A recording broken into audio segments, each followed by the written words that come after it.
En esta segunda parte voy a tocar los temas, como les anuncié al principio. En primer lugar, voy a analizar a fondo, todo a fondo que se puede y que soy capaz, el exceso ritual manifiesto, la doctrina del exceso ritual manifiesto, y acabaré planteándoles otra o bosquejando, porque es un tema que daría para otra sesión entera, mínimo, otra perspectiva. Al menos la vamos a plantear. Y ojalá haya algún tiempo para la reflexión, porque he estado comentando con ustedes y la verdad es que están haciendo el trabajo de investigación, lo cual es una maravilla y les estoy muy agradecido. Bueno, pues vamos ya con lo que toca a continuación. Hemos visto el caso Coladillo, hemos analizado la sentencia, hemos intentado conjeturar en qué pensaban los magistrados de la Corte Suprema. Insisto que yo hablo desde España, con todas las limitaciones que les he planteado antes a mi conocimiento y a mi análisis. La gran pregunta, ¿qué es, en qué consiste el exceso ritual manifiesto? Yo creo que este es un buen objetivo a superar esta mañana. Y por otro lado, creo que es interesante hacer brevemente un análisis crítico. Cuando yo hago análisis crítico, me perdonarán, ahí tengo mucha influencia de mi maestro García Mano, que hacemos broma y por hacer la ciencia un poco, o el estudio un poco más llevadero, pero no quiero decir, o no pretendo trivializar, y por supuesto respeto todas las tesis, pero voy a dar mi punto de vista crítico con respecto a la doctrina del exceso ritual manifiesto, que pueden perfectamente criticar ustedes mi planteamiento y me pueden llevar a contraria y yo estaré más que encantado. Yo para analizar el exceso ritual manifiesto me he basado sustancialmente en un trabajo, yo creo que es el primer trabajo monográfico que yo conozco argentino, escrito por un argentino, sobre el tema. Yo trabajo en la segunda edición, que se nota que ha hecho algunas modificaciones, y me pareció, aparte que en España no tenemos otro texto disponible, yo trabajé con la edición del año 2003, que me va bien porque él ha hecho modificaciones, lo ha mejorado, lo ha redondeado, con lo cual me da una versión mucho más acabada. Yo voy a partir de su pensamiento, lo he escrutado, lo he analizado, y yo he extraído una serie de consideraciones. Lo que voy a plantear aquí son las tesis centrales. No voy a entrar en detalle porque necesitaríamos horas. ¿Cuáles son las tesis centrales de la doctrina del exceso ritual manifiesto desde, según Bertolini? Este es un sesgo subjetivo porque partimos de lo que él piensa que es el exceso ritual manifiesto. Primero, nos da una serie de pautas, resumiendo. Primera idea. Es una doctrina. ¿Sí? Es una doctrina. Claro, una doctrina, según el diccionario de la lengua, es un conjunto de conocimientos o creencias. Bien. Asumamos esto. Dos. ¿Quién no ha visto? Bueno, seguro que quien no ha visto, que a mí me encanta, por lo cual yo, ya ven que la cinematografía y el derecho están relacionados. El Señor de los Anillos, una obra maestra del cine. Esto es discutible, de Chifla. Este personaje que ven aquí es Gollum, uno de los personajes clave de la historia, en la lucha por el anillo. Y la frase que yo utilizo mucho en casa, cuando quiero el mando de la televisión, es mi tesoro, que es lo que dice Gollum con respecto a la televisión, mi tesoro. Y digo, el mando es mi tesoro. El problema que tiene, este es un personaje, bueno, no voy a hacer un análisis, llevaría muy lejos, pero tiene como una ambivalencia, pues, intenta, bueno, hay una filosofía detrás de todas las películas, igual que Matrix, es filosofía pura, El Señor de los Anillos tiene muchísima filosofía, que me guste. Bueno, la idea cuál es, él se aferra casi enfermizamente al anillo, a la posesión del anillo. Y en la raíz del exceso ritual manifiesto como problema lo sitúa Bertolino en una obsesión por la forma, y no formalismo, sino formulismo, con U. El formulismo es el término peyorativo de formalismo. Si a ti te dicen que eres formalista, probablemente te lo tienes que tomar a mal. A los positivistas les suelen llamar formalistas, aunque habría que ver quién es más formalista de los dos, pero bueno, ese es otro tema. Se lo pregunta la ponente de la tarde.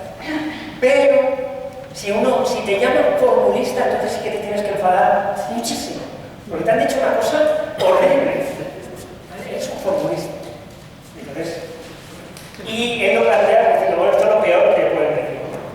Y a quien incurre en un exceso ritual manifiesto se le llama un formulista. No sabes pasar de la fórmula del rito. ¿Bien?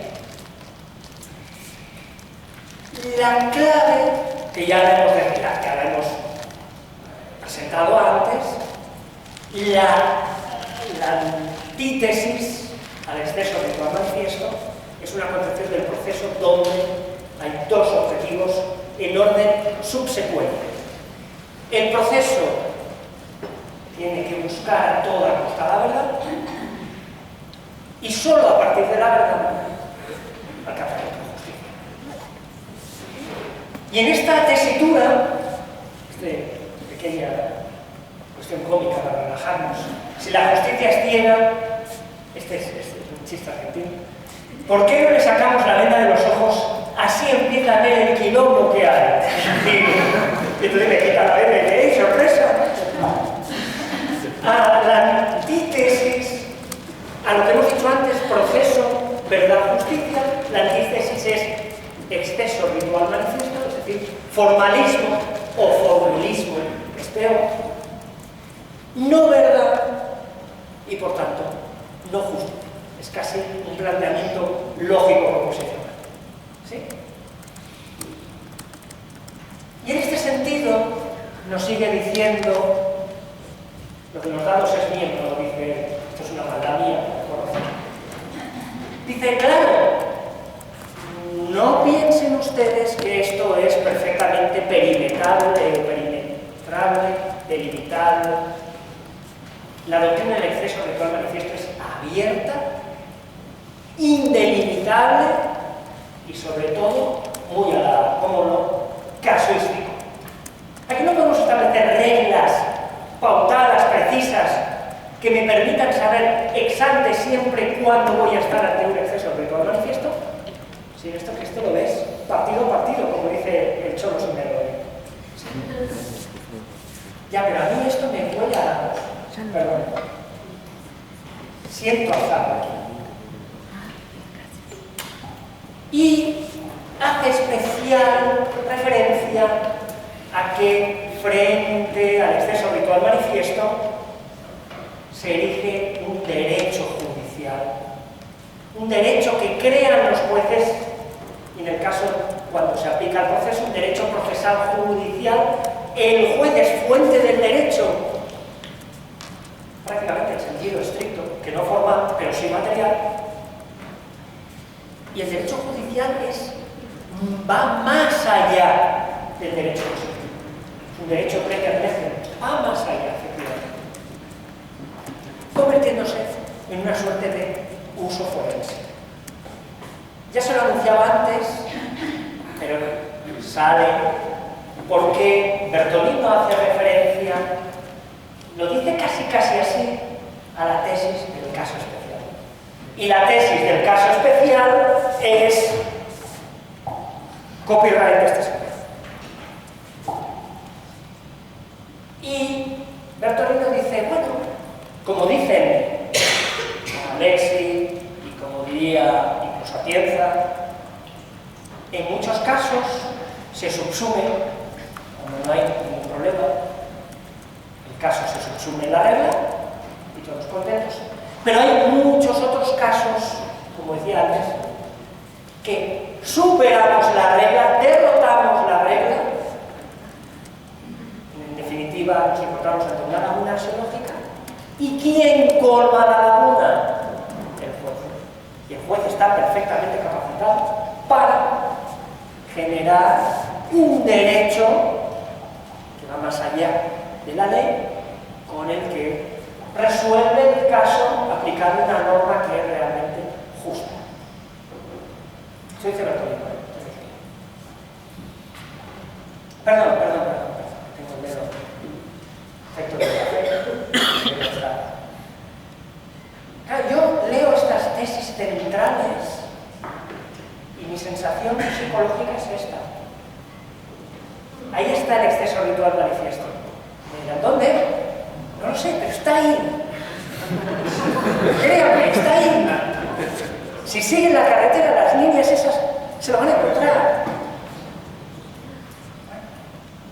Hay que tener fe.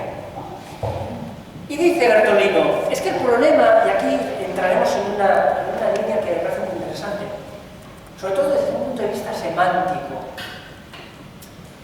Bertolino y compañía no tienen especial inclinación por la semántica y por esa comprensión del derecho con un fuerte elemento lingüístico que para mí es trascendental. Dice, el exceso ritual manifiesto es desnaturalización, mala utilización, abuso de la forma. Bien, pero no me acabas de decir nada con esto. Es como matar moscas a cañonazos. Sería el símbolo. Y hay un punto donde él se recrea en el exceso. El pecado capital del exceso ritual manifiesto es precisamente la primera de las. Le dedico un capítulo a hablar de exceso. Exceso de rito, exceso de forma, exceso de regla. ¿Cómo se come esto? ¿Cómo me excedo de una regla? La regla la aplico o no la aplico, pero ¿qué es esto de excederme? Una forma, si yo tengo un plazo para presentar un escrito en 20 días, o lo presento dentro de los 20 días o no lo presento. ¿Qué es esto de que me excedo en la forma? Si yo presento mi escrito en los 20 días, no me he excedido, simplemente he cumplido lo que me exige la norma. Y si no lo hago, he incumplido lo que me dice la norma, pero... ¿En dónde está el exceso? No lo sé. Señor Bertolino, ¿hay exceso? Él no lo aclara, porque tiene alergia a la cuestión semántica. Me parecía que aquí era muy importante, debería ser muy importante, la cuestión semántica. Y sigue con la hipérbole. Es un exagerado predominio de las formas. Pero fíjense qué paradójico. Está admitiendo implícitamente que las formas han de predominar. Solo que en algunos casos ese predominio es excesivo. Estoy igual. Y hasta cierto punto me parece contradictorio. ¿Predominan o no predominan? Me parece que no predominan, porque cuando no nos interesan, las eliminamos, las derrotamos, con lo cual tanto predominio. Pero en todo caso, si predominan, ¿cómo puede ser que haya veces que sea un predominio exagerado y haya veces que no lo es? Supera o traspasa lo regular. Bertolino es muy, ¿cómo lo diría? Es muy vehemente en su escritura, se nota que disfruta, está apasionado por sus tesis y se recrea. El exceso ritual manifiesto supera o traspasa lo regular, lo ordinario, lo lícito. ¿En qué sentido? Explícame en qué consiste esta superación de lo regular. Porque si yo supero lo regular, no estaré en el terreno de lo irregular.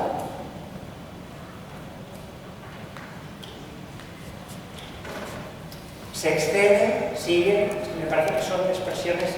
Claro, aquí se está condensando esta doctrina, por eso me parece importante trasladarles estos mensajes. Se excede quien va más allá del necesario uso de las formas en el proceso. Sí, pero ¿qué significa ir más allá? ¿En qué se traduce exactamente? Esto, por más que lo lea, menos que yo no haya sido capaz de verlo, yo creo que ustedes probablemente tampoco descubran. Si alguien lo descubre, agradeceré que me lo diga. Exceso. Manifiesto. Es que el exceso ritual manifiesto es manifiesto porque es evidente. ¿Cuánto suman 1 más 1? Bueno, me miren así. ¿No tienen trampa? Somos abogados. 2, ¿no? Sí, vale, yo también, pero vamos. 2,5, bueno, para los juristas todo depende, ¿no? Pero, igual que 1 más 1 es evidente que suma 2, es evidente cuando se da un supuesto de exceso ritual. No hay que pensar, dice Bertolino, es automático. Yo digo, mentira. Señor Bertolino, mentira. Porque en el caso Coladillo, en primera instancia no lo vieron y era evidente, y una corte de apelación no lo vio y era evidente.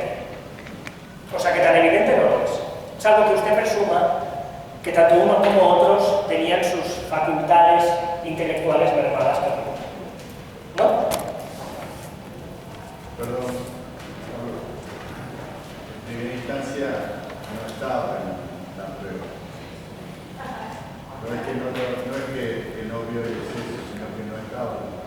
No, efectivamente no estaba. El problema puede ser ya en segunda instancia.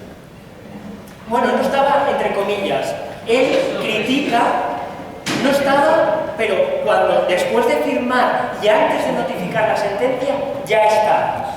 Y el juez se niega, a petición de Coladillo, a modificar el fallo introduciendo el nuevo elemento probatorio. ¿Perdón? No, claro, sí, en Argentina no puede, según Gustavo. Según Bertolino, claro que podía, según la Corte Suprema, claro que podía. Si mal no recuerdo, además, había sido ofrecida, se había instado y había fracasado por la demora de la respuesta del juzgado. Sí, correcto. Estuvo ofrecida y se instó y se insistió y el Estado respondía siempre rechazando. Sí, correcto. En el derecho procesal español la traducción de eso es: se propuso la prueba y la prueba se admitió. Y se cursaron los oficios a la autoridad municipal, lo que pasa es que fracasaron sistemáticamente. Fracasaron por razones ajenas a la facultad. Correcto, sin negligencia, por supuesto, de lo mismo con la niña. El problema fue, lo que he explicado antes, que cuando hace el plan B, que el plan B es pedir el duplicado, ahí sí se consigue, pero cuando se aporta la sentencia ya está firmada.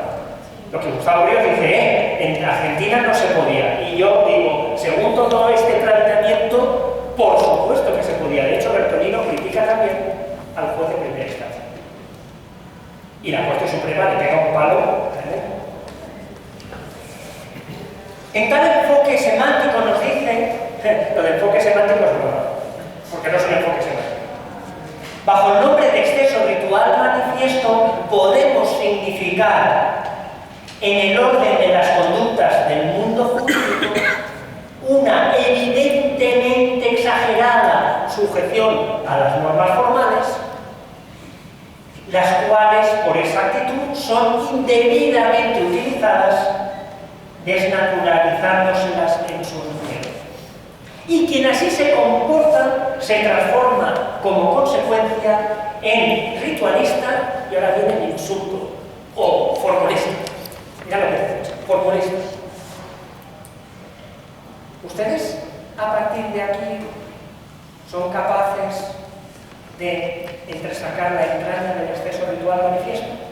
Yo no, porque sigo en el bucle de qué se entiende por exagerada sujeción a las normas formales, porque yo sigo en mi planteamiento binario, las normas, los enunciados prescriptivos solo se cumplen o no se cumplen, son eficaces o ineficaces, no cabe cosas intermedias. Es como el embarazo, o lo estás o no lo estás. No, estoy un poco embarazado, ¿no? Y cuando las circunstancias lo exigen, colofón, hay que soltar la regla procesal e inaplicarla al caso concreto. Suéltela, señor juez, no tenga miedo, que no va a pasar nada.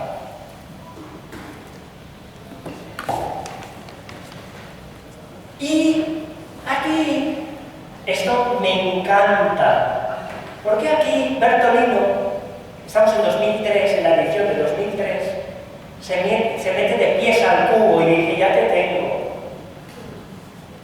Dice, las acciones que prima facie están permitidas por una regla, pero que una vez consideradas todas las circunstancias, deben considerarse prohibidas, con la particularidad, al menos para su adecuación a nuestra investigación, de que tales ilícitos atípicos son aquellos que se oponen a principios. Nota al pie 27. ¿Adivina quién está en la nota al pie 27? No, este es de mi pueblo. Bueno, de mi pueblo no, pero de mi país. Es un paisano. Son dos paisanos. Manuel Atienza y Juan Ruiz Manero, que escribieron juntos un famoso libro que se llama Ilícitos atípicos. Dices, mira, y las piezas del derecho, ¿vale? Y de hecho citan los dos. Y digo, ya te he pillado. Tienes, perdón, una concepción de la derrotabilidad en sentido fuerte. Es una derrotabilidad claramente influida por la tesis que no voy a desarrollar, que ustedes lo saben mejor que yo. Esa concepción, sobre todo en el caso de Atienza, que tiene Ruiz Manero, esa que se asemeja obviamente al working, annexing, y que las normas son por principios o reglas o principios. Los principios derrotan las reglas y a veces los principios derrotan otros principios. ¿Y de qué depende? Del ponderómetro, de la basculita de antes. ¿Sí? Y entonces yo cuando leí esto dije, Bertolino, amigo, eres principialista, te he pillado. Para un principialista, lo que pasa en Coralillo, en el exceso ritual manifiesto como doctrina, es perfecta, es ponderada. En un lado de la balanza, en un platillo de la balanza, que tenemos una norma procesal X, cuyo principio subyacente será el debido respeto a la legalidad procesal, y en el otro platillo que ponemos justicia, derecho de defensa, como principios, y qué va a pesar más, obvio. El problema, y esto me remito al profesor García Amado, el problema de esto es quién dice que pesa cada qué pongo en cada platillo, y no hagamos trampas con el ponderómetro.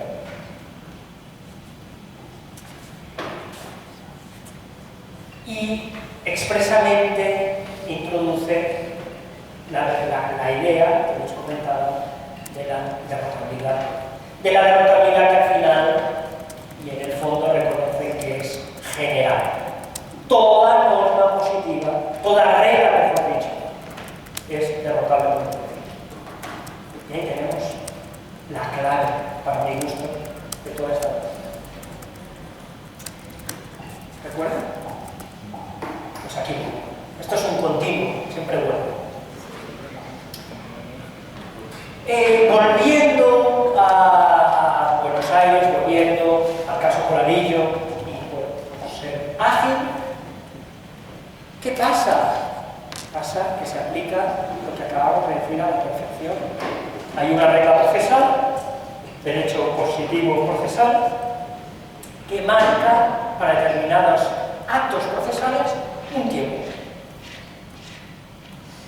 Y la regla dice, si te pasas ese tiempo, si la sentencia ya está firmada, ven aquí. ¿Qué hacemos con esta regla? Como nos parece injusta, ponderamos. La regla frente al principio, en este caso, de la defensa, de la prioridad de la defensa del justiciable. ¿Verdad? Y si quieren justicia, que queda más bonito en el otro plato de la balanza, ¿qué pesa más? Obvio, justicia. Y por tanto la regla procesal es derrotada sin ningún problema. Por eso Carrió dice con tanta felicidad, señor juez, cuando haya buenas razones, y leíamos la sentencia y hablábamos de circunstancias del caso y les insistía en la importancia de hablar de circunstancias. ¿Por qué? Porque las circunstancias lo hacen todo a la hora de pesar, lo que va a determinar los pesos de la balanza y quién gana.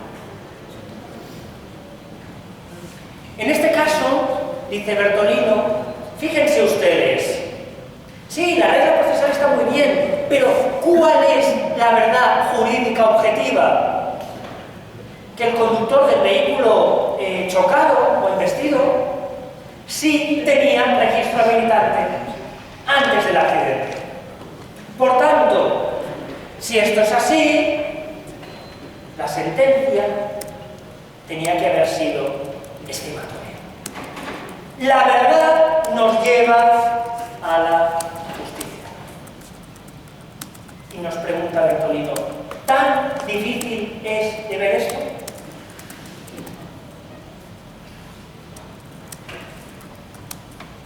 Vuelvo a la sentencia y añado algo que me parece interesante.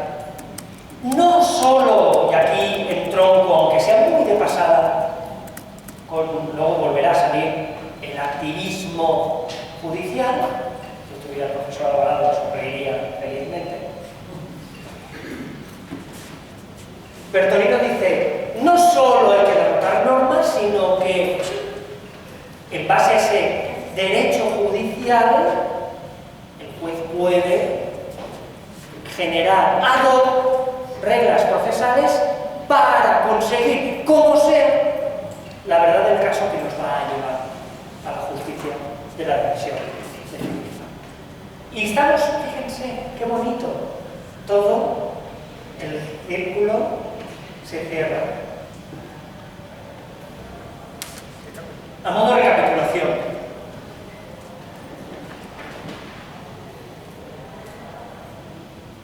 a mí me surgen interrogantes que comparto con ustedes y que yo creo que son importantes. ¿Cómo sé yo que un caso es especial y singular? Eso es claro de ustedes. ¿Qué dirían? ¿Cómo lo sabrían ustedes que un caso es singular, es especial? ¿Cómo lo sabrían?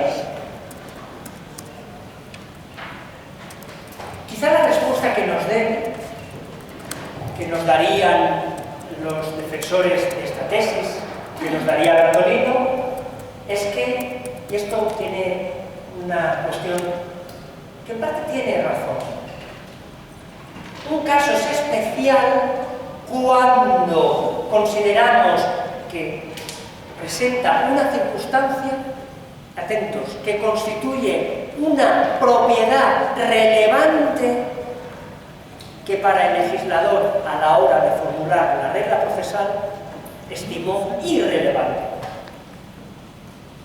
Y les pongo un ejemplo bien tonto. Imagínense, que no quiero decir nada malo, no me lo interpreten negativamente, por favor, pero creo que es un ejemplo que me lo entenderán porque a veces me lo han propuesto gente de su ámbito jurídico, me lo ha planteado como ejemplo. Imagínense una regla procesal que dijera, la contestación a la demanda se debe presentar en el plazo de 20 días hábiles, ¿sí? Propiedad relevante, podríamos formalizar y decir, si se trata de la presentación de la contestación, entonces obligatorio presentarla en el plazo de 20 días, ¿sí? ¿Cuál es la única propiedad que ha considerado el legislador? Que estemos en el trámite de contestación a la demanda, ¿cierto? Pero resulta que en este caso el demandado es un señor indígena que vive en el sitio más recóndito, perdido, que todo es un drama para llevar el litigio, para contestar, y además no necesita abogado y se lleva la defensa a él. Y claro, presenta la contestación tarde porque claro, es que aquello era terrible de llegar puntual. ¿Y qué nos dice esta tesis? ¿Por qué aquí sí hay un caso especial? Porque hay una propiedad, la del indígena, pobrecillo, perdido, imposibilitado para cumplir los plazos procesales, que el legislador procesal no contempló como relevante. Para el caso de los indígenas, en la ley procesal, en esa norma era irrelevante. Pero ahora nos damos cuenta que en este caso concreto, la condición de indígena, apartado del acceso a los medios para presentar la contestación en plazo, sí es muy relevante. Hay que tener un caso especial. Todo va, nos dice, en relación con el carácter relevante o irrelevante de las propiedades o circunstancias. Perdón, profesor. Entonces es cuando hay una verdadera vulneración de derechos. Sí, claro. Bueno, lo que hay es, si el juez inadmite la contestación a nuestro señor indígena, exceso ritual manifiesto. Pero, por ejemplo, nuestro código establece que cuando se encuentran fuera de la provincia, en el exterior, eso está establecido en nuestro código. Pero imaginemos que no. Imaginemos que no, evidentemente, pero yo les pongo un ejemplo en que, no lo sé, en un país donde hubiera indígenas y donde la ley simplemente dijera contestación 20 días, punto pelota.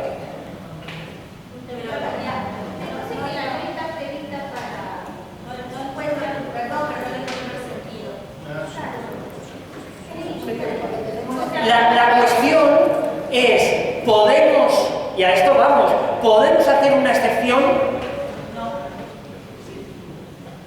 Exceso, usted es una formulista. Ya, por eso, simpatiquísima. Pero es formulista. Para Bertolino, ella es formulista, yo también. ¿Por qué dicen que es un caso especial? Si es un caso especial, juez, sal de la ley, ve más allá e introduce, esto es una excepción implícita. Y entonces cuando eliminamos, derrotamos la regla, y esta es la gran pregunta que yo no he sabido encontrar de manera clara en el pensamiento de Bertolino, que encarna, es el adalid de esta doctrina. ¿Qué aplicamos? ¿Un principio? ¿Una regla moral? ¿Un criterio de favorecimiento de la verdad y la justicia? ¿Qué?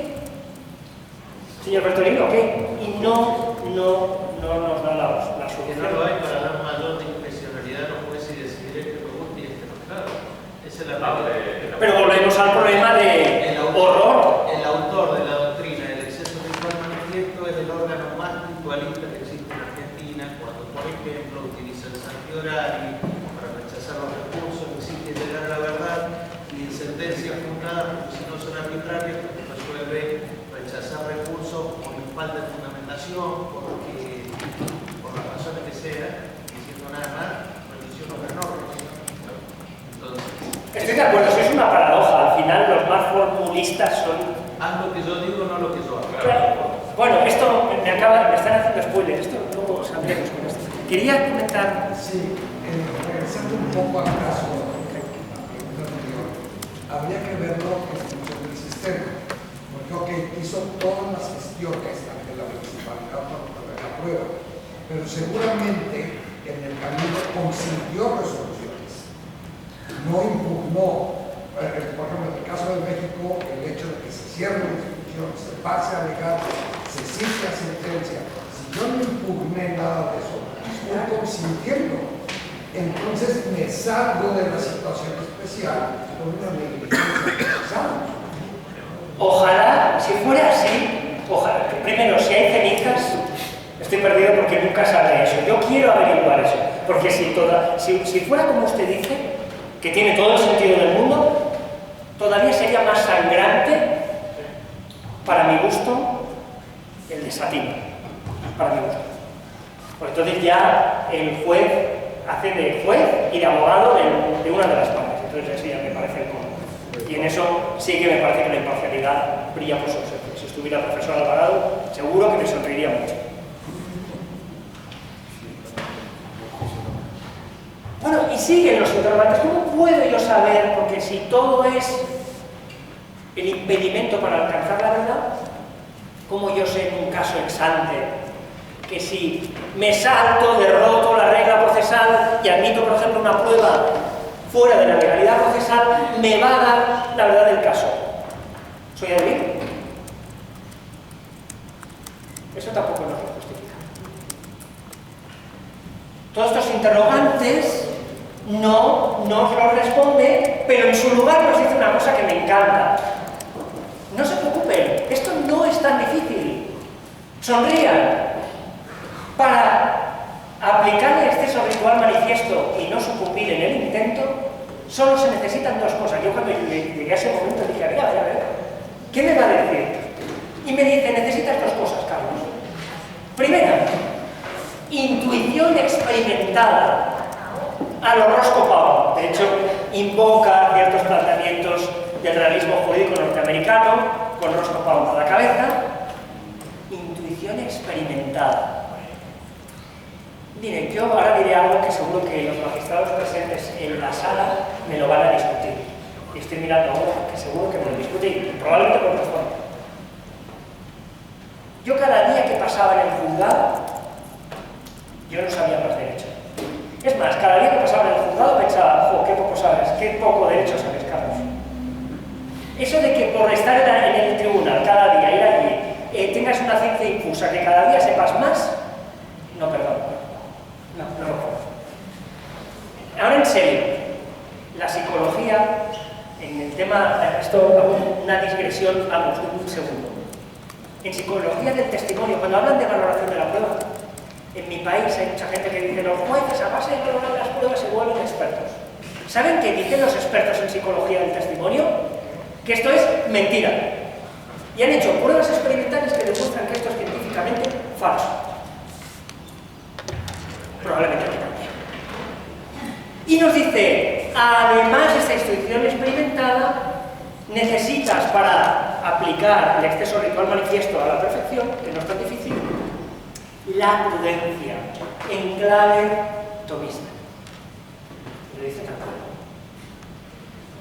No digo nada, pero lo dejo. Y lo mejor de todo, este es el fragmento más interesante del libro. Ahora sí que les hago esto, me lo acaban de comprar. Literal, textual. Pero el problema de la determinación de cuándo el asunto es no cotidiano, le hace especial, y por tanto entramos a poner en marcha la maquinita del exceso ritual manifiesto, y por tanto nos podemos apartar de las normas procesales, permanece en pie. El problema de cuándo permanece en pie.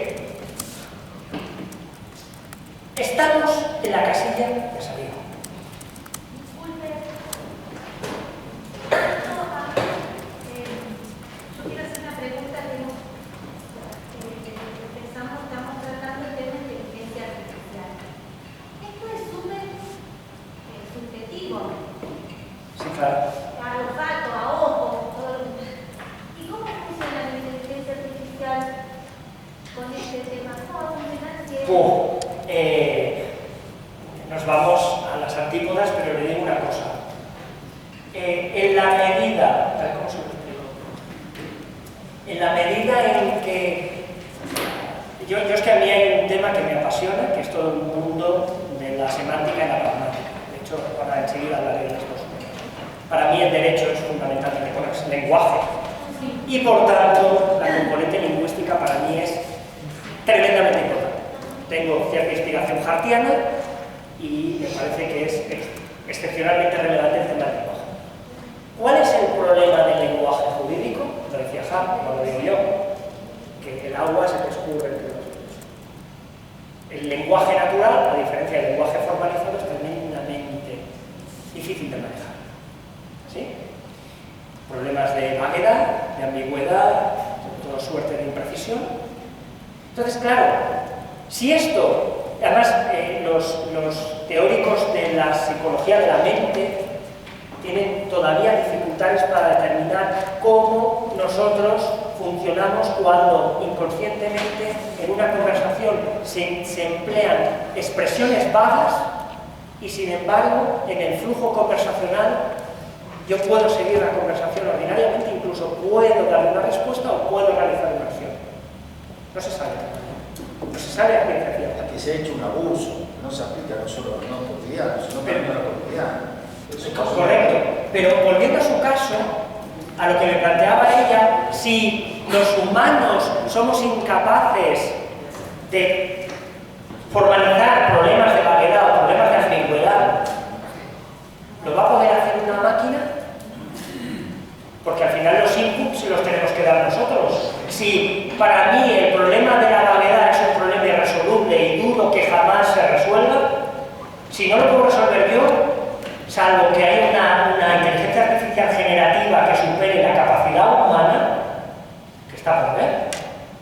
problema no se lo puede resolver. Si no se puede resolver el problema de la gravedad, con una máquina tampoco, este problema tampoco lo resolverá.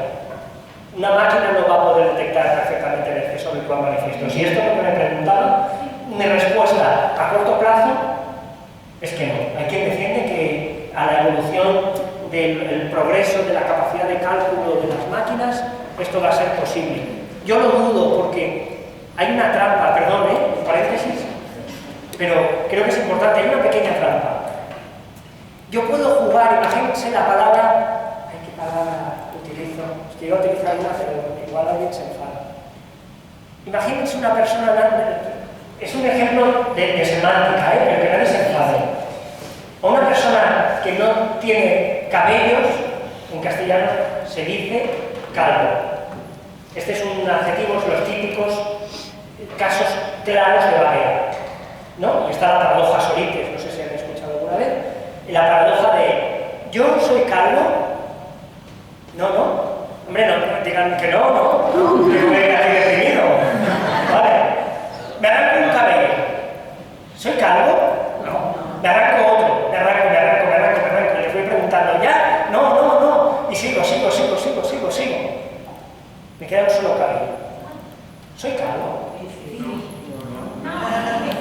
Es vago. Es el problema de la vaguedad en esta expresión. ¿Dónde está el límite? ¿Cuándo un montón de arena, de granos de arena, deja de ser un montón de arena? Si voy quitando granitos. ¿En qué momento deja de ser un montón de arena? Eso es imposible. Al menos a día de hoy nadie lo ha superado. Y no solo estoy pensando en lógicos, ¿eh? No estoy pensando en juristas.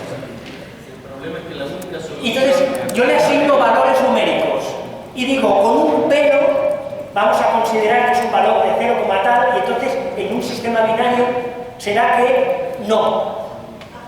Y entonces, ¿qué pasa? Que yo le enseño a la máquina a pensar así. Y entonces el día que tal dirá, Carlos, con un solo pelo, ¿es calvo o no? Anda, qué lista. No, qué lista no. Le he dado yo el input sobre el que trabajo.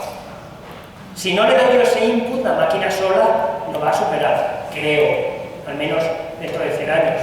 Cuando me haya muerto, igual me da igual. Ahora, si se le agrega al input el exceso virtual manifiesto, bueno, básicamente tenemos roto también el Sorites. Pero bueno, espero haber dado respuesta a su compañera. Sí, creo que la solución, la respuesta está en lo que dijo recién usted cuando habló de la solución binaria, verdadero o falso. En ese caso, la computadora, el algoritmo lo va a dar el resultado exacto. Lo no cotidiano es algo que es difuso. Claro, es bajo. Se va a entrar en la lógica difusa. Correcto. La lógica difusa trabaja sobre algoritmos por mayorías, por tomas muestrales. Entonces, tendrá 100 casos y de 100 personas o de 100 supuestos de lo no cotidiano. Y seguirá cargando. Y acá es lo que Alexis va a terminar ganando una gran batalla, va a ser la ponderación. Claro. Lo que más pese va a ser lo que el algoritmo diga. Pero el algoritmo lo alimento yo. No, me va aprendiendo solo por el deep learning. Bueno, va aprendiendo sobre lo que yo le he ido enseñando. Yo, miles. Bueno, ya. Que solito no tiene autonomía propia, no tiene iniciativa propia.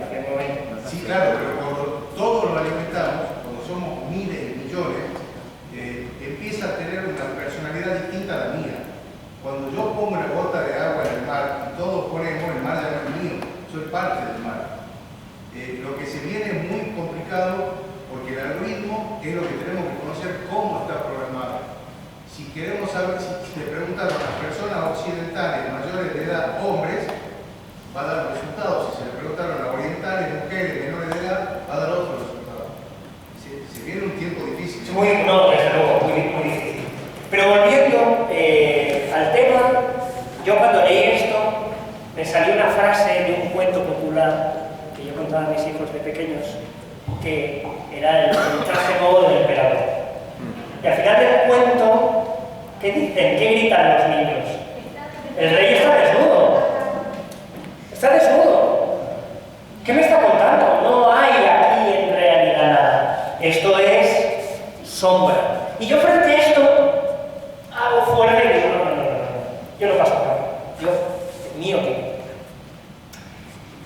sostengo desde un punto de vista crítico, que esta doctrina es difusa, por emplear una expresión que se ha utilizado ahora, muy difusa, muy borrosa, muy borrosa. Traza unas líneas tal cual esta, que a mí esto, con lo rígido que soy, me pone muy nervioso. Dices, ¿esto qué es? No sé. Para mí no es serio. Pero, y aquí decimos, pero hay algo valioso. Quiero rescatar algo. Hay una intuición que me parece importante, que me va a dar pie a encarar la recta final de la sesión. Hay un problema cuando quieren hablar de exceso, bueno, sí. Yo creo que la palabra ideal, que en algún momento se me escapa a Bertolino, es el adjetivo severo y la propiedad de la severidad. Que aquí sí que está, creo, la clave. ¿Qué significa severo o severa? Dícese, según la entrada del diccionario de la Real Academia de la Lengua, exacto y rígido en la observancia de una ley, un precepto o una regla. Rígido. Rígido es que no me salgo de los límites de la regla. Y sin embargo, todos sabemos que en alguna ocasión hay que hacer la vista gorda. ¿Vale? Sin que se note. Y volvemos al tema que les decía al principio. Aquí está la clave en las excepciones. Para mí esta es la clave del asunto. Pero las excepciones tienen un pequeño problema, que se pueden convertir en la regla. Ya lo decía Carrió. ¿Se acuerdan cuando al principio les hablaba de Carrió? Reglas, excepciones implícitas. Hay una regla general que dice que el juez no puede hacer excepciones. Pero luego hay una excepción general a esa regla que dice que de vez en cuando haya buenas razones, cuando no quede más remedio, cuando te pongan la pistola aquí. Sí. Ya, pero si entramos en ese juego, el riesgo es que la excepción es lo normal. La excepción es la regla. Y si la excepción, que es una desviación, es la regla, caos. Y por aquí es por donde entra esta idea difusa, borrosa, intangible de la agotabilidad general de las reglas jurídicas. Todas las reglas jurídicas, por supuesto las procesales comparto contigo porque son todavía más rígidas según Carrió, todas son derrotadas. Sin límites claros. Y esto tiene, en mi opinión, a mi juicio, dos desenlaces, dos consecuencias. En mi opinión, es discutible. Primera, la seguridad jurídica se va al exilio. Ahí la ven, con su carterita se va. Adiós. ¿Y quién se entroniza? La justicia activista. El activismo judicial. Yo no sé si hablar de activismo, de decisionismo, yo no soy para nada experto en la materia, sé que hay unos grandes debates, mis queridos amigos, Gustavo, Mario, Nelson, yo sé que discuten, Jorge, discuten sobre estas cuestiones, con el profesor Alvarado, yo ahí me declaro ignorante, pero a mí me huele que hay esto. ¿Y qué es esto?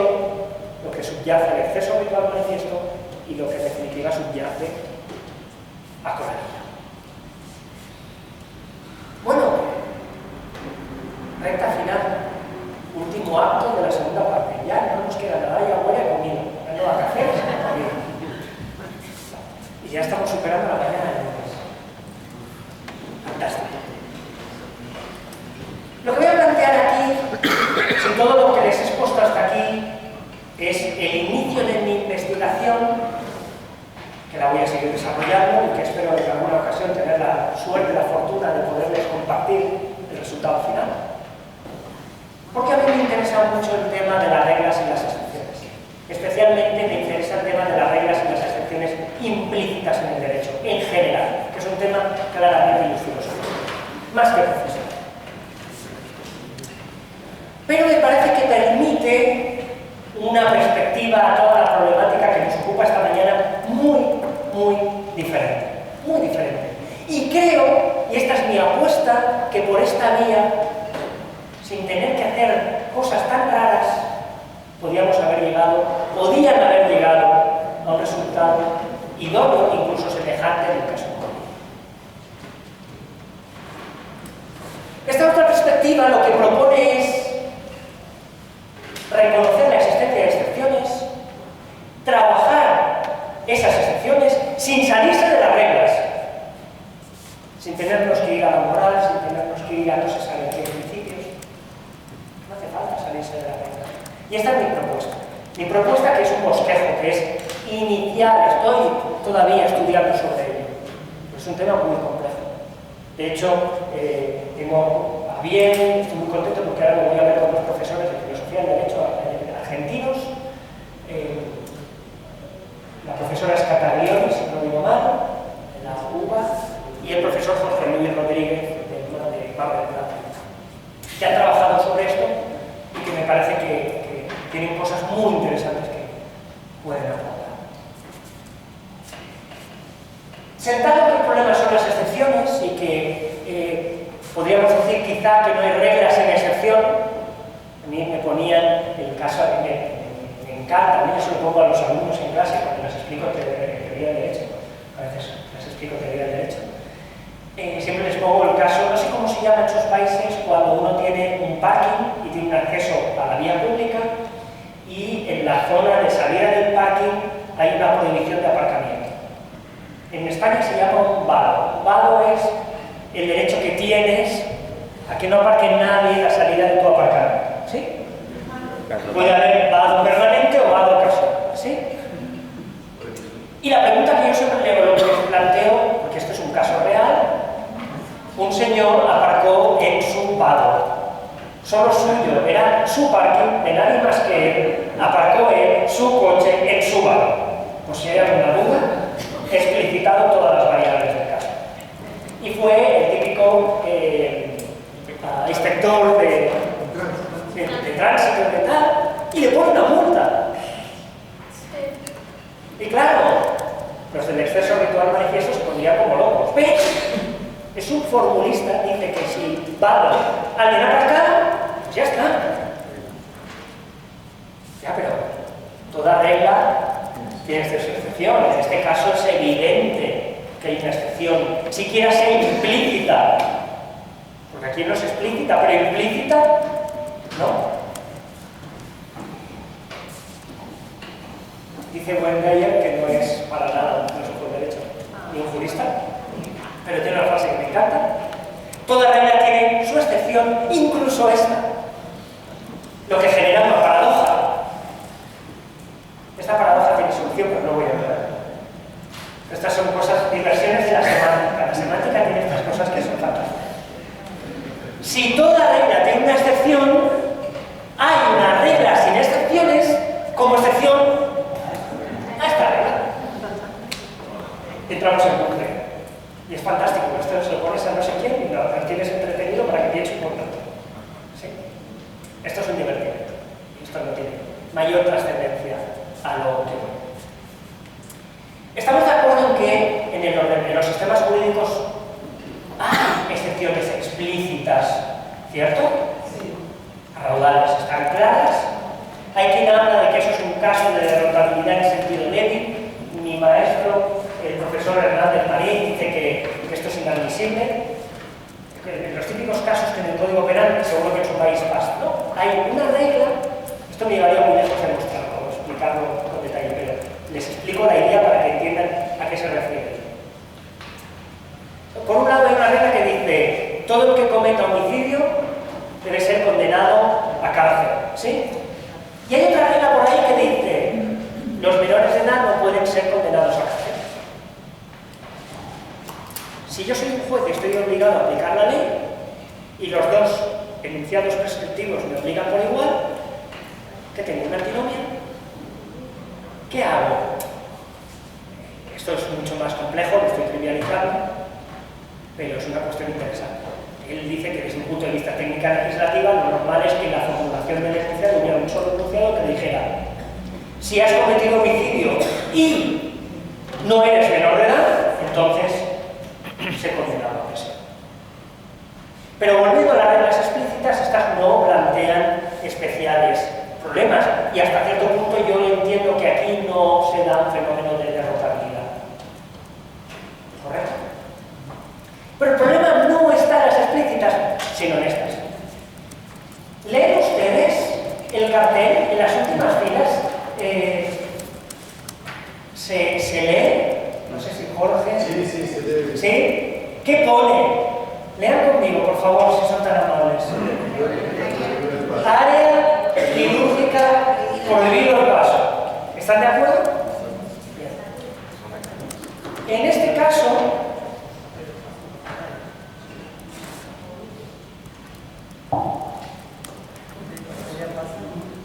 ¿qué hacemos? ¿Pasa o no pasa? Pasamos. Que no digan tan convencidos. Pasamos. Área quirúrgica, prohibido el paso. Punto. Aquí no pasa.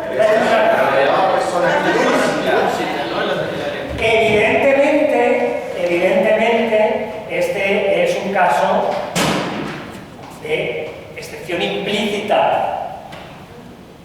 Hombre, si no pasan ellos, estamos aviados. Bueno, no pasa ni el enfermo, con lo cual el enfermo se nos muere, estos no pasan, drama.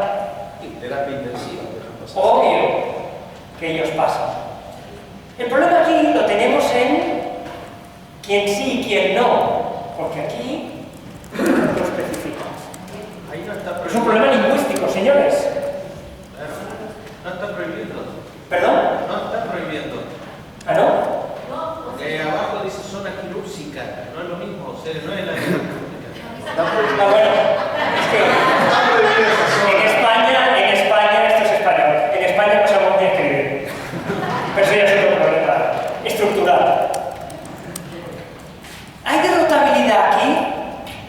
Y aquí esto da, hay dos autores que se han enfrascado a discutir, si sí, si no. Son Bayón, Juan Carlos Bayón y Jorge Luis Rodríguez. Ambos filósofos del derecho han discutido y se pelean, y no paran de pelearse sobre si podemos hablar de derrotabilidad en este caso. Bueno, yo sostengo que en realidad no hay derrotabilidad en sentido estricto. Y ahora les voy a explicar por qué. Voy a intentar ser claro. Porque no es un problema de derrotabilidad, sino para mí es un problema de interpretación. De hecho, su querido, lo digo por los objetivos, algunos queridos, Carlos Achurrón opinaba así. Y mi maestro Hernández Marín opina así. Y en esto, accidentalmente, ambos están de acuerdo, lo cual es un milagro. Es un problema de interpretación.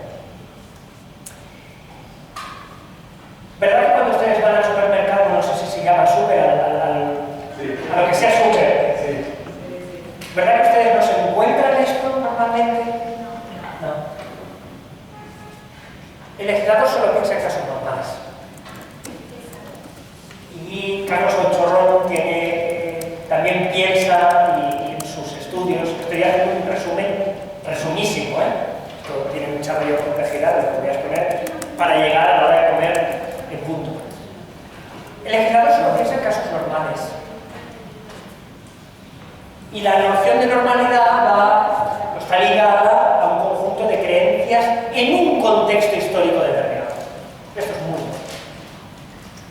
Hay veces, y aquí es donde no me voy a extender, la dificultad está en determinar cuándo el legislador da cosas por supuestas, por evidentes, como el caso del quirófano, y cuándo el legislador tan siquiera se ha llegado a plantear un determinado escenario que surge tiempo después. En este caso, aquí no tenemos problemas porque tenemos una regla de suspensión explícita, y cuando el legislador quiere dejar las cosas claras, lo normal es que lo haga. Aunque en el caso español, y solo puedo hablar del caso español, a veces el legislador utiliza expresiones que denotan cierre, no caben más excepciones que las que contempla, pero hay veces que, aun cuando utiliza expresiones que denotan esta idea, en el caso español no está queriendo cerrar de verdad la lista de posibles eventualidades que operen como excepciones. Pero cuando quiere, lo deja caer. Y esto da o añade un grado de dificultad.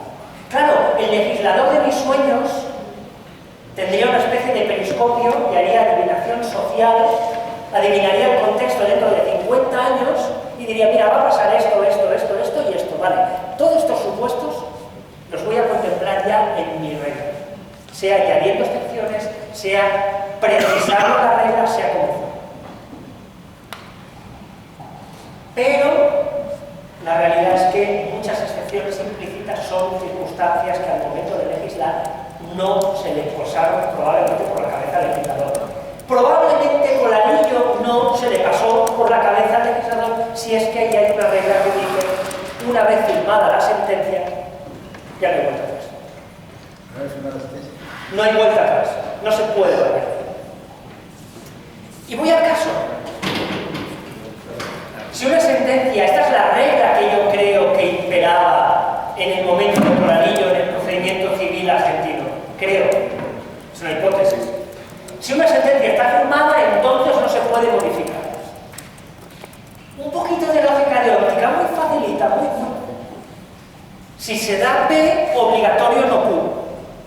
Si la sentencia está firmada, obligatorio no modificar, que se puede traducir o convertir en prohibido modificar, prohibido Q. ¿Sí?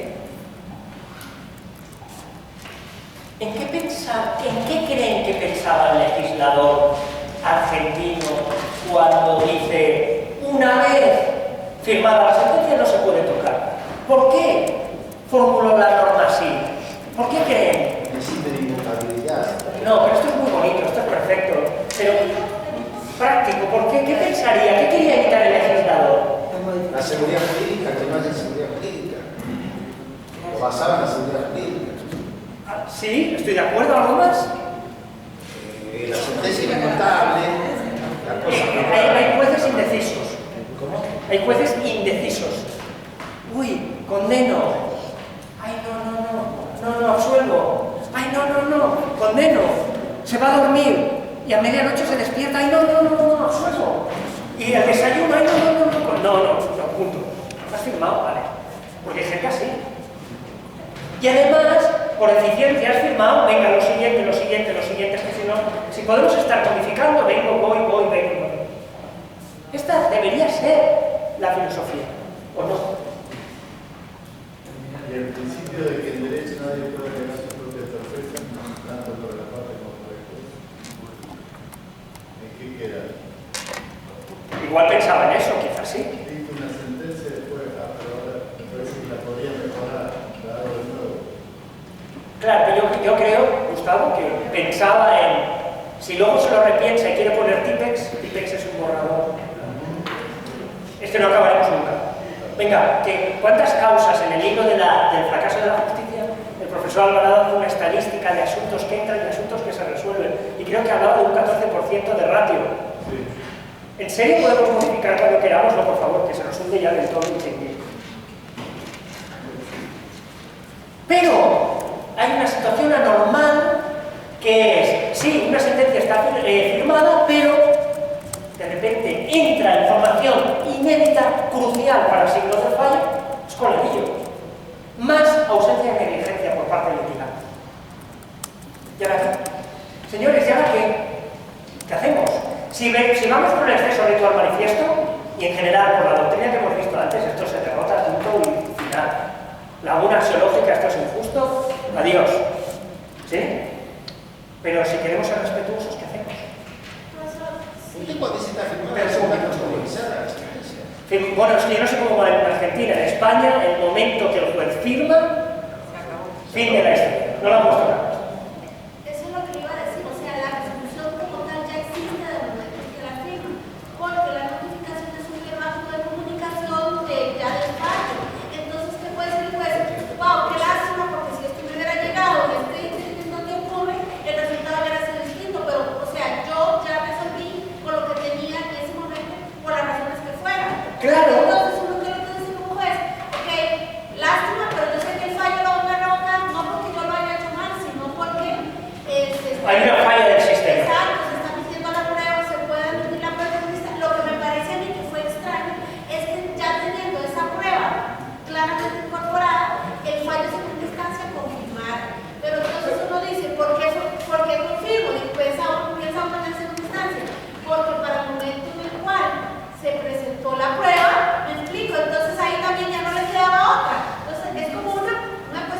Bravo, bravísimo, brillante. La Corte lo que hace es revisar la adecuación o conformidad de derecho de la decisión del juez de primera instancia.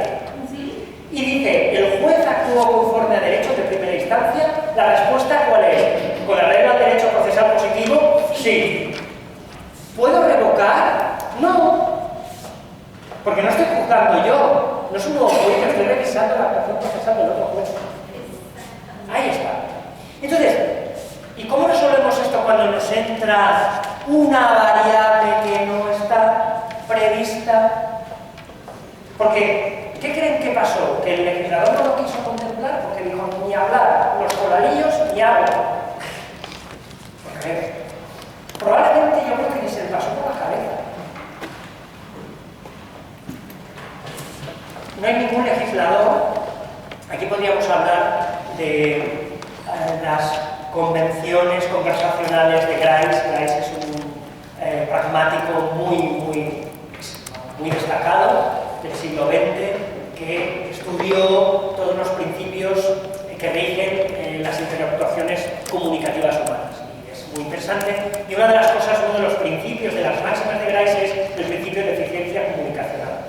¿Se imaginan un legislador que dijera, para no olvidarme nada, voy a hacer unos listados de excepciones que van a alucinar? Sí, algo curioso que creo que la ley que estaba vigente en ese momento era la ley 50, que era la que se aplicaba, y esa es una ley que la hizo la Corte. La ley 48, la ley 49, la ley 50 lo hizo la Corte en 1863, la propia Corte había regulado esa normativa que se aplicó. Pero la Corte nunca se habría encontrado con un supuesto así, por tanto ni se les pasó por la cabeza probablemente. Y a veces directamente se obvian escenarios excepcionales porque se dan por sentados, que este es el problema de qué es lo que ha pasado en la cabeza del legislador, que este es el gran problema de las excepciones. Por hacerlo rápido, esta sería la regla soñada, que cambia el sentido. ¿Sí? Sí. Tornando la legislación posterior modificó el supuesto y permite incorporar la prueba de Sí, claro, cuando ya había... Pero siempre vamos a todo lo pasado. Pero la cuestión es, señores, si sale una nueva circunstancia, la obviamos y recurrimos al refuerzo del antecedente y nos quedamos tan tranquilos. Dado que, sentencia firmada, dada la circunstancia excepcional de que aparece nueva información, mantenemos que es obligatorio el OFU y no tocamos la sentencia. Entonces la pregunta es, sin tenernos que ir a estas historias del exceso habitual manifiesto, ¿podemos solucionarlo? Quizás sí. Y es lo que me propongo exponer en esta recta final. ¿Me queda un cuarto de hora? Si pudiéramos regresar a la diapositiva anterior, ahí el problema está, y entra información crucial, cómo entró, cuándo entró, por qué entró. Evidentemente. Va a ser un juego de nunca acabar. Claro. Que entró, ¿la tenía o no la tenía a su disposición? ¿Desde cuándo la tenía? ¿Por qué se espera recibirla? Pero esto es lenguaje natural, claro, yo podría haber hecho una formulación más precisa. Soy impreciso, soy vago. Reconozco que soy vago, en el sentido, en España vago, en el sentido negativo es holgazán, pero soy vago en sentido semántico.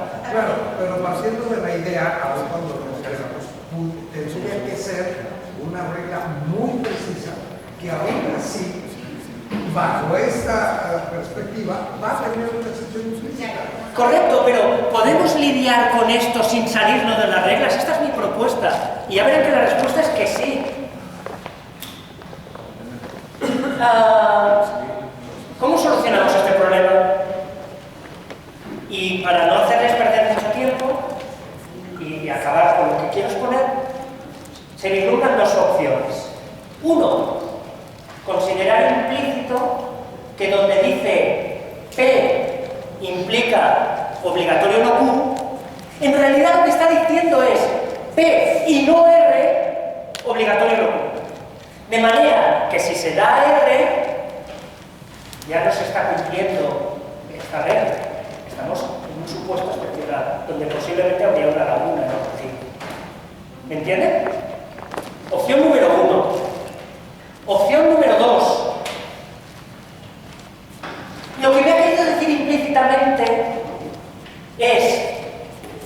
se dan P y R, no obligatorio no Q. Por tanto, a la inversa, permitido Q.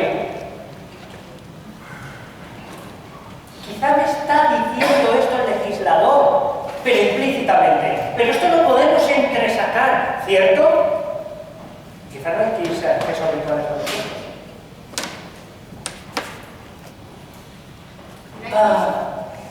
Voy a dar un par de saltos rápidos, porque es evidente que a la hora de cocinar, yo solo les pongo, para cerrar esta idea, en verdad que yo soy un poco cocinitas y siempre me gusta ir a la receta, porque como soy formalista, formalista, rígido y tal, me voy a la receta y la sigo al pie de la letra. ¿Por qué las croquetas a mí no me quedan como a mi madre, que yo creo que no sigue ninguna fórmula, y yo me mato a hacerlo a la perfección, y no me salen igual? Porque se introducen siempre en función de 1000 imponderables variaciones que exigen las circunstancias presentes. Es que claro, hijo, has utilizado la olla, no sé qué, claro, con esa había que poner un poquito más de agua, además siempre te lo dices, un poquito más de agua. ¿Cuánto es un poquito más de agua? ¿Me entienden? ¿Qué es este problema? Entonces, ¿qué propongo? Sujetar, en caso de excepciones implícitas, sujetar las normas a un proceso reinterpretativo, corrector, precisor. Vamos a trabajar sobre los enunciados prescriptivos y vamos a releerlos cuando hacemos ese paso en la interpretación del sentido literal al sentido total. Vamos a hacer este ajuste, ¿sí? ¿Y cómo lo haremos? Enriqueciendo el sentido literal y precisando. Y ahora les propongo un par de estrategias que voy a intentar presentar de forma ágil para que nos vayamos a comer puntuales, que ya tienen cara de hambre. ¿No? Primera estrategia. Frederick Schauer, los filósofos norteamericanos, que ha escrito una cosa bastante interesante sobre este tema. Me parece que tiene unas aportaciones significativas. Hay puntos discutibles, aparte que todo lo que les estoy hablando es un tema que no está cerrado y que dista de cerrarse. Un supuesto hartiano, que me encanta, esta también se lo pongo a los alumnos y les chifla, porque se pone a discutir como locos. Parque. Entrada al parque. ¿La ven? Qué bonito este parque, no dan ganas de ir a pasar. Cartera a la entrada del parque. Prohibido el paso de vehículos. Toma castellano. Y en el parque un día tenemos a un señor que le da un infarto. Entra a la ambulancia y lo multa. O le impide el paso. ¿Qué? Es una, evidentemente, todos dicen, esta es una excepción implícita, porque aquí ven algo de ambulancias escrito, por tanto no es una excepción explícita, sino implícita. Otro supuesto, persona en silla de ruedas que se acerca al ascensor. Al lado del ascensor pone, ascensor para minusválidos. La regla sería, no prohibido utilizar el ascensor a menos que usted sea inválido. ¿Sí? Y nos llega al ascensor, pobrecita. 9 meses y medio. Está que se muere. Si baja las escaleras el parto es ahí mismo. Y se dispone a subirse al ascensor. Y la de la silla de ruedas le dice, chata, ¿dónde vas? No, al ascensor. Tú no eres minusválido, minusválido es otro. El ascensor es mío. ¿Qué opinan? ¿Hacemos una excepción? Sí, ¿no? ¿Hay alguien que no lo vea? Pues puede ser, ¿eh? Minusválido. ¿Una embarazada es una minusválida? Pero parece que implícito hay... ¿No? Lo que pasa es que en realidad no está implícito, porque hay una regla que dice que a las personas iguales hay que darle el paso y que tienen prioridad. También pasaría con el tema de la ambulancia, es como que las excepciones que usted está diciendo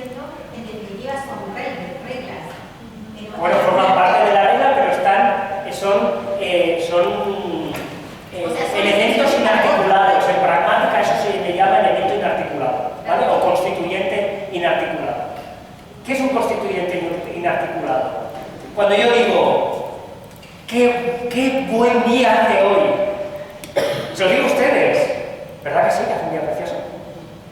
Y ustedes me dicen, pero ustedes me entienden, ¿estoy hablando yo de Taiwán? ¿De dónde estoy hablando? De Salamanca, ¿no? ¿He dicho la palabra Salamanca en algún momento? Ya, pero el enunciado en este contexto me pide a gritos que mi frase se refiere a Salamanca. Obvio, ¿no? ¿No nos pide a gritos aquí que la ambulancia entre en el parque? ¿O es que estamos pensando que el legislador dijo, aquí no entran ni las ambulancias, que te da un infarto, te fastidias, no haber ido al parque? O a las embarazadas que se queden en su casa. ¿Qué es esto que está pasando por ahí? No creo. En un contexto sociocultural, actual, no creo que piense esto de aquí. Schauer dice o califica estas situaciones como recalcitrantes. A todos nos ha parecido recalcitrante. Hombre, pero ¿cómo puede ser que se multa la ambulancia? ¿Cómo puede ser que no dejemos subir a la embarazada al ascensor? ¿Cómo puede ser? ¿Es de locos? Dice, hombre, esta interpretación es recalcitrante, es inaceptable. Y entonces se propone una perspectiva que me parece muy acertada, que aquí viene la herramienta, que consiste en decir, una cosa es la referencia semántica de la norma, de la regla, y otro, que es muy importante, la referencia regulativa. Una es lo que dice la norma y otra es lo que pretende regular. ¿Sí? ¿Y en función de qué está la referencia regulativa? De una cosa llamada telos, finalidad. Me dirán, esto ya lo descubrió Savigny, tramposo. En los criterios y los cánones interpretativos hablaba de la interpretación o del canon teleológico. Ya, sí. Lo que pasa es que Savigny no se preocupó de la sobreinclusión y de la subinclusión, que son supuestos de excepciones implícitas. Entonces, ¿cuál es la solución o por dónde pasa esta estrategia que les propongo? Pasa por especificar propiedades consideradas relevantes. ¿Se acuerdan cuando hablábamos antes de las propiedades relevantes y irrelevantes? Especificar propiedades considerándolas relevantes en función a una razón subyacente, al propósito del legislador. ¿Cuál es el propósito del legislador en relación con los vehículos en el parque? Y leámoslo desde esta perspectiva. ¿Cuál es el propósito de prohibir el acceso al ascensor a personas que no sean inválidas? Y en eso vamos a buscar lo que está ahí implícito y está relacionado con el propósito de la norma.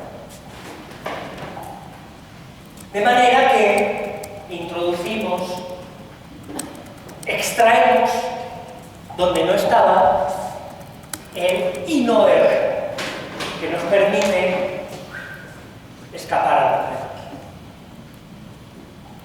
Este es un supuesto de sobreinclusión, como lo explica Schauer muy bien. La regla se pasa de frenada. Cuando prohíbo la entrada a todos los vehículos, hombre, ya, pero que te has olvidado de descontar las ambulancias. Y luego veremos otros casos simpáticos. ¿Cómo resuelvo la sobreinclusión? Propone esta estrategia con una reducción teleológica del sentido literal. ¿Cuál es la finalidad? ¿Cuál creen que es la finalidad del parque? Preservar la seguridad del parque. Hay niños, hay ancianos, empiezan a entrar coches por ahí y aquí acaba como Rosario de la Aurora. ¿Sí? En función de esto, precisemos, reduzcamos. Un coche, una moto, ¿no? Una ambulancia. Y ambulancia no porque el ambulanciero diga, voy un rato al parque a que me dé el sol, no. Que vas a recoger a alguien que está enfermo. Y esto se consigue básicamente con la estrategia de la reducción al absurdo. Que esto, si no lo recuerdo mal, ya nos lo ha dicho Carrió en su momento. Lo que pasa es que Carrió no quiso venir por este camino. ¿Sí? Pero cuando tú aplicas una norma y te lleva a un resultado absurdo, dices, aquí hay algo que estoy haciendo mal. Reduce en función de la finalidad. ¿Y cómo lo hago? En gran medida echando mano del sentido común. ¿Y qué es el sentido común?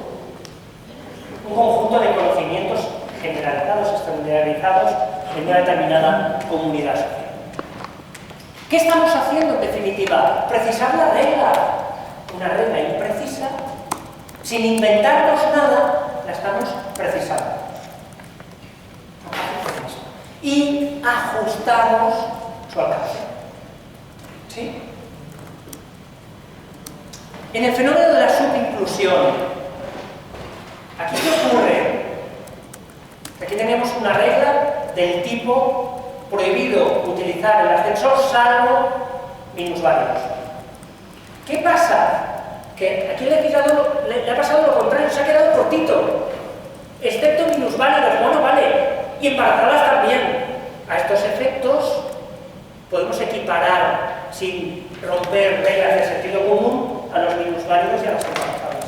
¿Cierto? También en sobreinclusión. Para, bueno. Porque hay minusválidos, por ejemplo, un sordo que no tiene... Ah, muy bueno, muy bueno. Brillante, no se me había ocurrido. Genial. Efectivamente. Pero volvemos a lo mismo. Esto es el acordeón. Yo nunca he tocado el acordeón, pero se debe parecer mucho. Ajusto, expando o retraigo en función de lo que el sentido común y la teleología de la norma mítica. Aquí lo que hago es una extensión analógica. Para incluir a la embarazada, extensión analógica. Es una analogía, ¿no? Bueno. En el caso Polanillo, si de lo que se trataba era, por ejemplo, en el caso Polanillo hay dos aplicaciones.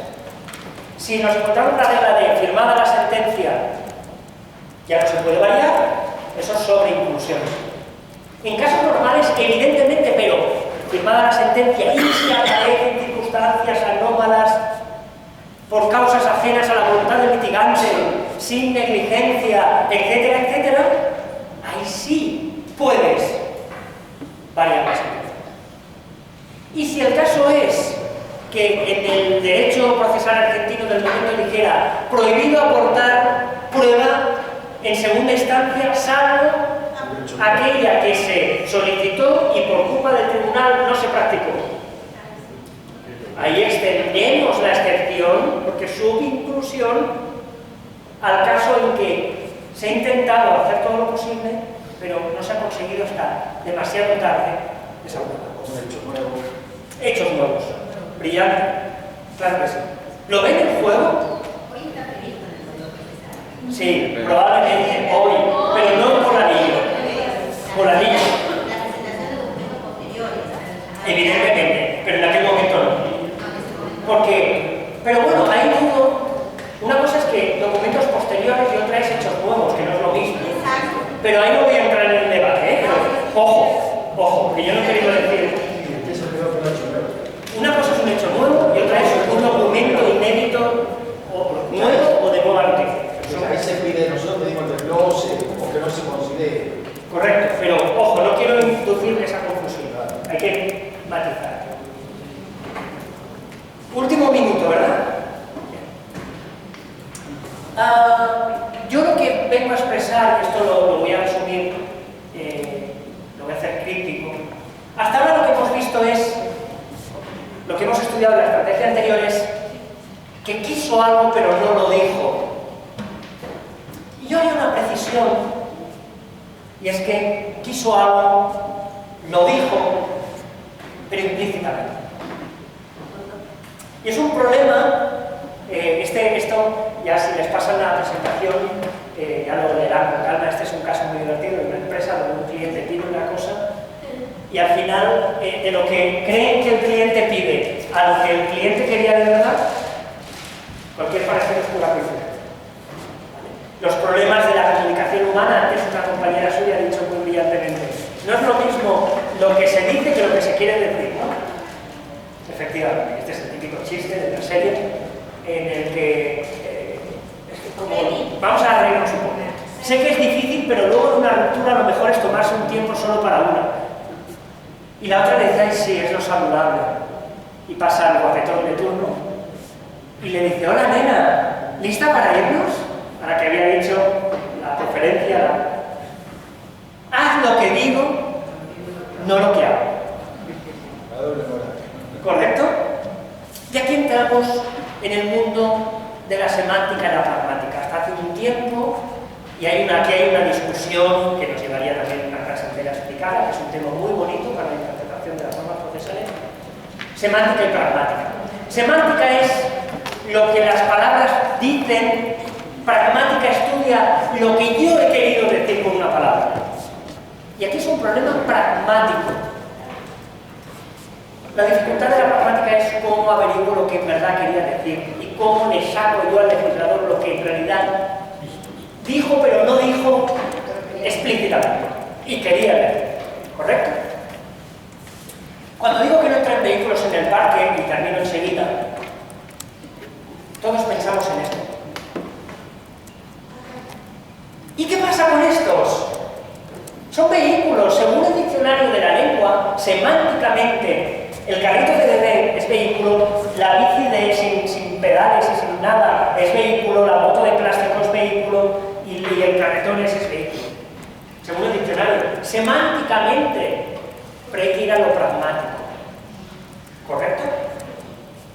Pragmáticamente, ¿qué nos está diciendo cuando prohibido entrar vehículos en el parque?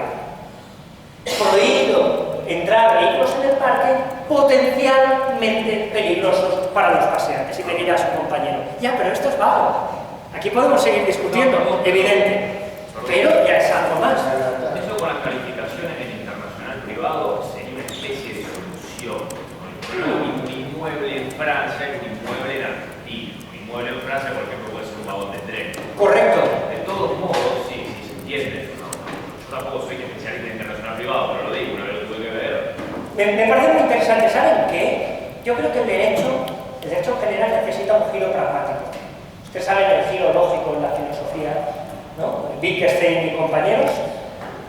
Yo creo que amerita un giro pragmático y desde el punto de vista de la interpretación jurídica lo amerita desde luego.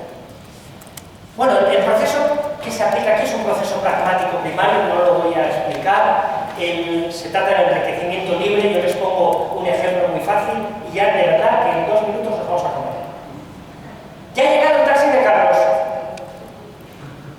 ¿Qué significa? ¿Qué he querido decir? Carlos tiene un taxi. Carlos maneja un taxi. Carlos, el taxi es el que transporta a Carlos. Bueno, ya, pero es el taxi de Carlos. Tan claro no está. ¿Cómo sabemos lo que en realidad se ha querido decir? ¿Ah, que sí? ¿Está claro ahora? Evidente. Este soy yo, soy Carlos, que va a entrar en el taxi. Esto es un proceso pragmático primario de enriquecimiento, igual que hoy hace un día precioso en Salamanca. ¿Por qué es un proceso pragmático primario?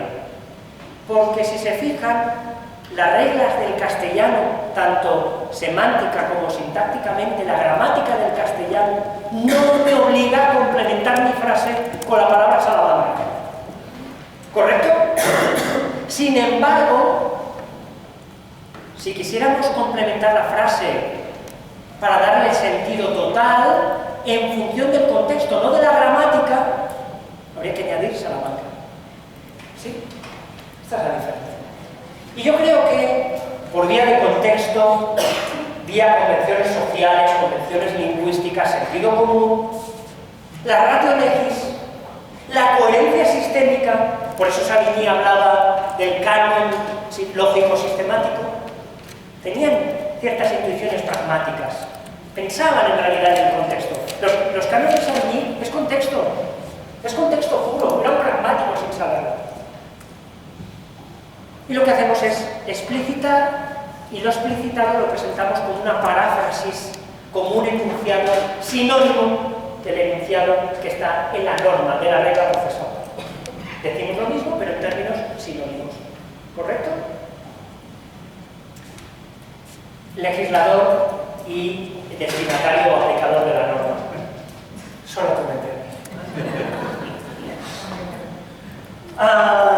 Conclusión ya final. Volviendo a Polanillo, que es el gran tema de hoy, de esta mañana. Hay dos posibles maneras de ver Polanillo. Desde una perspectiva de la derrotabilidad externa, que nos lleva al exceso ritual manifiesto, o desde un punto de vista que a mí no me gusta, pero podríamos llamar derrotabilidad interna, o más bien esos procesos de corrección por precisión, donde empleamos básicamente herramientas pragmáticas para acabar de completar lo que en realidad está ahí y solo se tiene que hacer explícito. Muchísimas gracias.